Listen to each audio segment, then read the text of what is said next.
कभी सोचा है कि इतनी मेहनत करने के बाद भी कई लोग आगे क्यों नहीं बढ़ पाते? नेपोलियन हिल ने 20 साल लगाकर इस सवाल का जवाब ढूंढा। और पता है जवाब कहाँ मिला? ऑफिस में नहीं, बल्कि सुबह के पहले 90 मिनट में। तो चलिए आज उन आदतों को समझते हैं जो अमीरों को बाकी सबसे अलग करती हैं। सोचिए, ज्यादातर लोगों का दिन तो शुरू होने से पहले ही पटरी से उतर जाता है, लेकिन जो लोग सफल हैं उन्होंने ये राज जान लिया है कि दिन के पहले 90 मिनट ही दौलत और सफलता की नींव रखने का सबसे ताकतवर, सबसे पावरफुल टाइम होता है।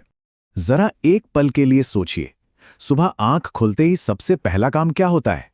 क्या दिन की शुरुआत अपनी शर्तों पर होती है या दुनिया को अपनी शर्तें थोपने का मौका दिया जाता है? तो देखिए, सारा खेल यहीं पर है। ज्यादातर लोग रिएक्शन मोड में अपना दिन शुरू करते हैं, मतलब दूसरों के मैसेज, खबरों और पोस्ट पर रिएक्ट करते हुए। लेकिन सफल लोग क्रिएशन मोड में होते हैं। वो जानबूझकर अपने दिन को सफलता के लिए डिजाइन करते हैं, उसे बनाते हैं।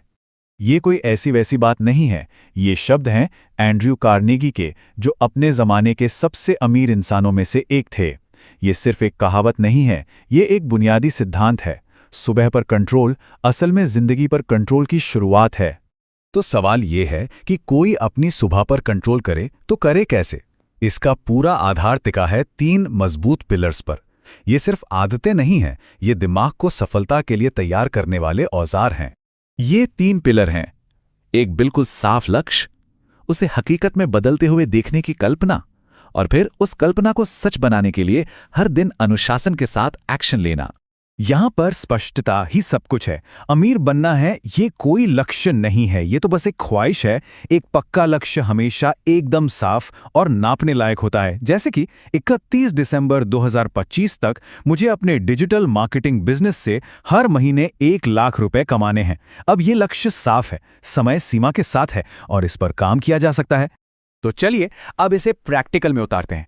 अगले 7 दिनों में इन तीनों पिलर्स को अपनी सुबह की दिनचर्या में शामिल करना है। यह सिर्फ एक एक्सपेरिमेंट नहीं है, यह एक नई जिंदगी की शुरुआत हो सकती है। तो ये रहा पूरा गेम प्लान।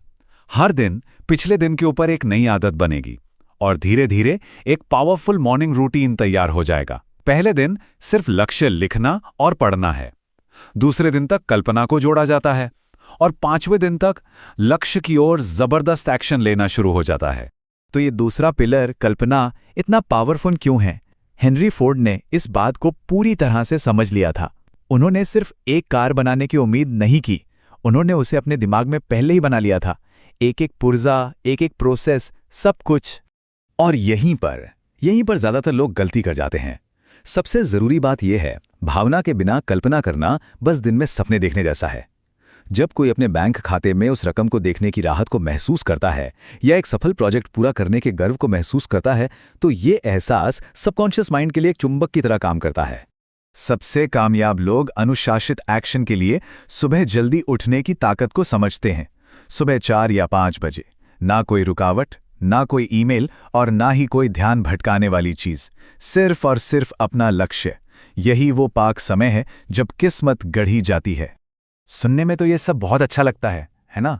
लेकिन ये सिर्फ कोई पॉजिटिव थिंकिंग का खेल नहीं है। इसके पीछे एक पक्का साइंटिफिक कारण है कि ये रूटीन इतना असरदार क्यों है।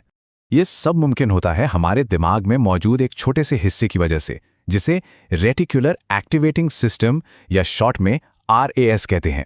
रैस को अपने दिमाग का पर्सनल असिस्टेंट या गूगल सर्च इंजन समझ सकते हैं।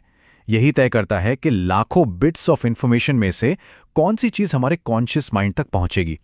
जब हर सुबह लक्ष्यों पर फोकस किया जाता है तो असल में उस असिस्टेंट को एक कमांड दी जाती है, आज हमें इससे जुड़ी हर चीज ढूंढनी है। और फिर अचानक वो मौके दिखने लगते हैं जो हमेशा से वहीं थे, पर दिमाग उन्हें नजरअंदाज कर रहा था। लेकिन एक बात गांठ बांध लीजिए, ये आसान नहीं होगा। मन इसके खिलाफ लड़ेगा, वो आराम चाहेगा, लोग शायद मजाक भी उड़ाएंगे, पर याद रखिए, असाधारण नतीजे असाधारण कामों से ही मिलते हैं। यही रुकावट साधारण को असाधारण से अलग करती है। तो 7 दिन हो गए, अब क्या सब कुछ रोक देना है? बिल्कुल नहीं। ये चुनौती अंत नहीं है, ये तो सिर्फ एक शुरुआत है। असली लक्ष्य इस रूटीन को एक आदत बनाना है, पहचान का हिस्सा। सफल लोग ऐसा कभी कभी नहीं करते, वो ऐसे ही होते हैं। जो सुबह जीतता है वो दिन जीतता है, और जो लगातार दिन जीतता है वही जिंदगी जीतता है। तो आखिर में बात आकर एक चुनाव पर टिक जाती है। आराम का रास्ता आसान है, लेकिन वो औसत नतीजों की तरफ ले जाता है। अनुशासन का रास्ता मुश्किल जरूर है, लेकिन वो उन मंजिलों तक पहुंचाता है जिनके ज्यादातर लोग सिर्फ सपने ही देखते हैं। हर सुबह ये चुनाव करने का एक नया मौका होता है। प्रतिक्रिया करनी है या रचना करनी है, आराम चुनना है या अनुशासन। नियति पहले 90 मिनट के फैसलों में ही बनती है।